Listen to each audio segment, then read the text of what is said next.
কেকটা কেটে ফেলেন। হ্যাঁ অবশ্যই হ্যাঁ আমাদের ছবি অন করা আছে পান্নে পান্নে আজ এখানে আম্মাজান চলচ্চিত্র পরিচালিত রাজা রানীর গল্প নামে একটি ছবির মহরত হচ্ছে, যার পরিচালনায় আনোয়ার শিকদার। আমরা এই ছবির উত্তরোত্তর সাফল্য কামনা করছি এ বলে মহরত ঘোষণা করছি। কেকটা কাটে উস্তাদ কেকটা কেটে হলো। ওই যে চামচ ছুরি, ওই ছুরিটা ওইখানে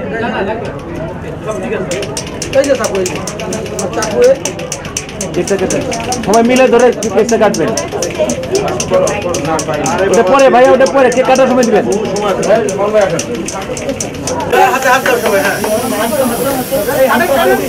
আপনি প্রবলেম হয়ে গেছে কাটেন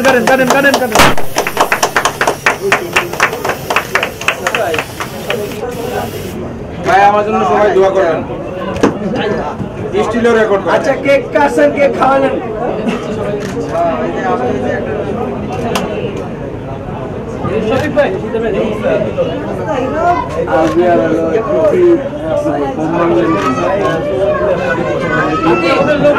দুই নাইকে কাবে একটু খাও।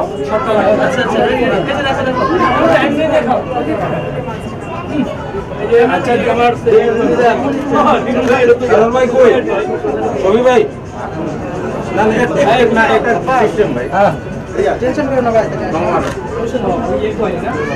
সামুদ দিতে কিন্তু এ সরল ভাই কই যান দূর মেহেদি আসেন মরদকে শেষ না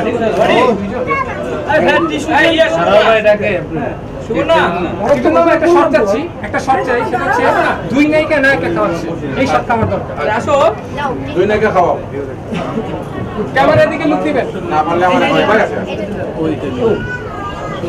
দুই নায়িকা একসাথে আমার ক্যামেরা লুক।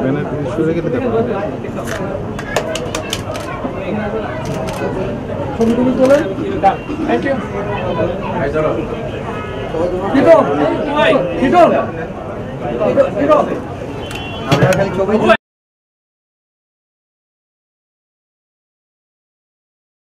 ছোট ভাই আপনাদের আগে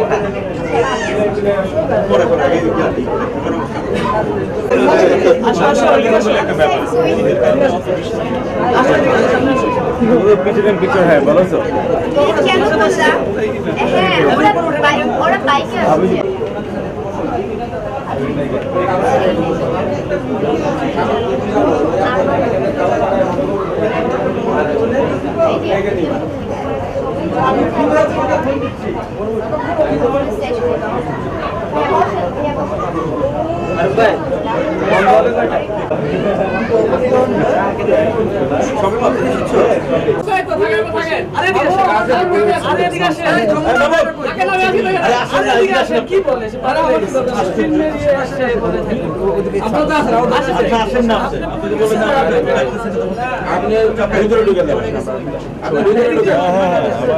রাজারানীর গল্পটা হচ্ছে টোটালি একটা ডিফারেন্ট একটা গল্প। এখানে আমি মানে একটা গ্রাম্য একটা ক্যারেক্টারে গ্রামের মেয়ে হিসেবে মানে ক্যারেক্টারটা প্লে করছি। এটাতে হচ্ছে আমি রানী নামের ক্যারেক্টারটা প্লে করছি। মানে একটা গ্রামের একটা ছেলে কিভাবে সে মানে স্টার হয়ে যায়, মানে এটার উপরেই বেস করে গল্পটা। টোটালি ডিফারেন্ট একটা গল্প। হ্যাঁ এটা একটা চ্যালেঞ্জের মানে টাইপের গল্পই আমার জন্য, যেহেতু আমি গ্রামে ওইভাবে থাকাও হয়নি কখনো, আর ওইভাবে ইয়াতেও হয়নি। বাট এই গল্পটা যখন আমি শুনেছি ডিরেক্টরের কাছে, বা যখনই আমি এই ক্যারেক্টারটা নিয়ে একটু স্টাডি করেছি, কিছু গ্রাম্য মুহূর্ত দেখেছি, গ্রামের কিছু মানুষের সাথে মিশেছি এই ক্যারেক্টারটা প্লে করা, এটা টোটালি আমার জন্য চ্যালেঞ্জিং একটা ক্যারেক্টার। এই ক্যারেক্টার মানে এই মুভিটার জন্য, এই ক্যারেক্টারটা করার জন্য আমি অনেকটুকুই আশাবাদী। আমি আমার লাইফের বেস্ট চেষ্টা করব যাতে আমি ভালো একটা কাজ আপনাদের উপহার দিতে পারি। না, এটা আমার সেকেন্ড ছবি। এর আগে আমি একটা মুভি করেছিলাম, সেটা ওইটা আমার ছিল আমার কেরিয়ারের ফার্স্ট।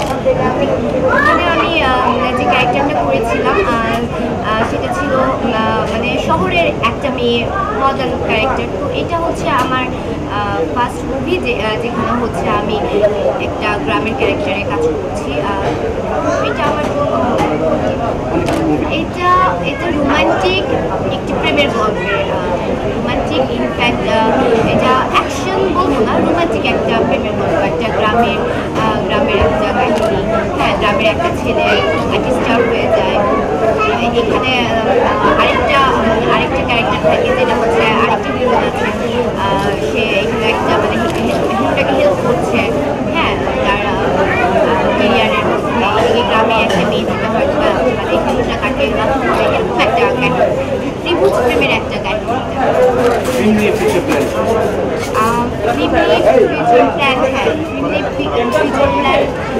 হ্যাঁ, অবশ্যই আমি কাজ করবো, অনেক ভালোবাসি, ছোটবেলা থেকেই স্বপ্ন ছিল যে ফিল্মে কাজ করতে।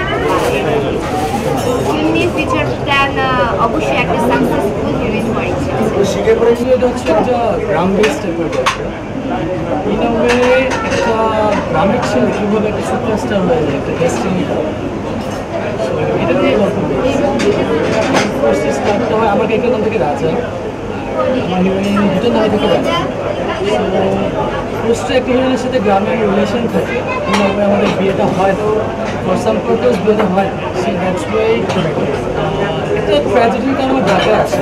সো এইভাবে সেকেন্ড নাইটে রানি যে থাকে ও থাকে সুপারস্টার, সিঙ্গার সুপারস্টার। সো এইভাবে ও আমাকে এক জায়গায় নিয়ে যায়, ওইখান থেকে আমি কি সুপারস্টার হয়ে যায় সিঙ্গিংয়ের দিকে। তারপর ওখানে একটা কেমিস্ট্রি কাজ করে এইভাবে এটা হলে গেলে তো ভালো। সবগুলো আমরা জানি যে গল্পের প্যাটার্নটা বললেন, এই গল্পের প্যাটার্নগুলো আমরা হচ্ছে নতুনত্ব আমরা কিছু পাইনি, সবগুলোই আছে। তো গল্প থেকে নতুনত্ব পেলাম না, এমন কি আছে এটার মধ্যে বা হিরোকে এমন কীভাবে আমরা দেখতে পাবো যার জন্য দর্শকরা হচ্ছে এই সিনেমাটা দেখার জন্য আগ্রহী উঠবে? আই থিঙ্ক এটা ডিফারেন্ট ওয়ার্ড। শহর থেকে কীভাবে লাইক ছেলে, গ্রামের ছেলে যে জীবনে গাড়িগুলোতে উঠে নেয় ছেলে, ওর পুরো গেট আপ থেকে হচ্ছে ও অনেক গরিব থাকে আছে, আর ও কীভাবে সুপারস্টার হলো এখানে একটা কাহিনী পেজ আছে। কী হয় তার লাইফে ছেলেটাকে কী হতে পারে যে ও এত খারাপ অবস্থা ছিল, in way how come he became a big superstar Bangladesh, যেখানে হচ্ছে স্টার। আর নতুনত্ব হচ্ছে যে কেন দেখতে যাবে, এটা হচ্ছে গল্পটা দেখে ভালো লাগবে। সেকেন্ডলি হচ্ছে যে আশেপাশের জিনিসপত্র দেখে ভালো লাগবে, আর মেবি আল্লাহ কিন্তু আমাকে দেখে ভালো লাগে, দেখে ভালো লাগে। আমরা হচ্ছে গল্প বাদ দিয়ে আর কি আমাকে স্ক্রিপ করে যদি বলতেন যে গল্প বাদ দিয়ে আমাকে এই জিনিসগুলো আমার কন্টেন্ট হিসেবে আছে, এইসব র ম্যাটেরিয়াল হিসেবে আছে যেগুলো হচ্ছে একেবারেই নতুন, একেবারেই ডিফারেন্ট, হ্যাঁ একেবারেই ক্রিয়েটিভ। ক্রিয়েটিভ মিনস হচ্ছে আই থিঙ্ক আমি ক্রিয়েটিভ গাই, আমার কাছে সবার উপর কনফিডেন্স নিজের উপর থাকে ভালো। আমি মনে করি যে আমার নিজের উপর অনেক confidence, I can do good thing. বাকিটা আল্লাহর ইচ্ছা। দর্শক অ্যাকচুয়ালি দেখা গিয়েছে যে অনেক ভালো আর্টিস্টদেরও অ্যাকসেপ্ট করে না মাঝে মাঝে, যদি গল্প খারাপ হয় ইয়ে খারাপ হয়। সাপোজ বিগ স্টার যারা, সো তাদের কিন্তু ছবি ফ্লপ হয় জাস্ট বিকজ এতে ম্যাটেরিয়ালস নাই। যদি এখন কোনো একটা কিছুতে বেস করে ছবি এটা তো সব ছবি তাহলে হ্যাঁ সেটা বলছেন যে বলছে আপনাকে দেখে যদি হওয়ার থাকে, তো অবশ্যই আপনি দাঁড়িয়ে থাকলে সেখানে দর্শক যাবে না, আপনি ওখানে অ্যাক্টিং করবেন, অ্যাক্টিংয়ের জন্য। তো সেই অ্যাক্টিংটার জন্য আপনি কতটুকু প্রস্তুতি নিয়েছেন? না অ্যাক্টিং যেমন আমি ডান্স শিখেছি, ফাইট শিখেছি, ছোটোকাল থেকে আমি ফাইট করতাম, ডান্স শিখেছি, অ্যাক্টিং শিখেছি। আর আই ডোন্ট কেয়ার আমার ফার্স্ট রিলিজ, সো এটাতে বাংলাদেশের ম্যাক্সিমাম আর্টিস্ট ছিল, আমার আর্টিস্ট ছিল নিপুণ। বাংলাদেশের সিনিয়র আর্টিস্ট এমন কেউ নাই যে না ছিল। Mohammad Hossain is a big banner, সবাই জানে, that's a big banner. So it's my lakh যে আমি ফার্স্ট ওই ছবিতে কাজ করেছি। ওটা ম্যাক্সিমাম শুটিং বাংলাদেশের বাইরেও হয়েছিল। সো দ্যাট পারপাস বাংলাদেশে অ্যাকসেপ্ট করেছে ছবিটা, ইন আ ওয়ে কতদিন করেছে এটা নেক্সট রিলিজ হলেই বুঝে যাবে। আচ্ছা, আরেকটা বিষয় আমরা দেখতে পাই যে অনেকে আসছে, অনেকেই কিন্তু এখানে টিকে থাকতে পারছেন না। তো আপনার কনফিডেন্স কত, আপনি কি টিকে থাকতে পারবেন? আমার কনফিডেন্স 100% যে পৃথিবীতে সব আর্টিস্টই কিন্তু একসময় নতুন থাকে, তারপরেও স্টার হয়। সো আমারও ওই টেন্ডেন্সি যে ভালো কাজ করে বেশ কিছু দিতে চাই, আর ইনশাল্লাহ ভাগ্য যদি থাকে আল্লাহর অশেষ রহমত এই পর্যন্ত যতজন স্টার হচ্ছে, হ্যাঁ, সে হচ্ছে গল্প উচ্ছনে যাক, পিকচারেশন উচ্ছনে যাক, সব কিছুর মধ্যে সেই স্টারের কিছু না কিছু হচ্ছে ব্যতিক্রমে হচ্ছে তার কিছু ছিল। বিশেষ করে প্রত্যেকের মধ্যে সৃজনশীল ব্যাপারটা, পিকচুয়াল ব্যাপারটা কোনো না কোনোভাবে প্রকাশ পেয়েছে এবং স্বতন্ত্রিকভাবে। হ্যাঁ, বুঝতে পেরেছেন? পিকচুয়াল আপনার পিকচুয়াল থেকে যে আপনার কনফিডেন্স, আপনার পিকচুয়াল বা আপনার যে সৃজনশীল কিছু পার্ট আছে না, আপনার পার্সোনাল সৃজনশীল পার্ট কোনটা?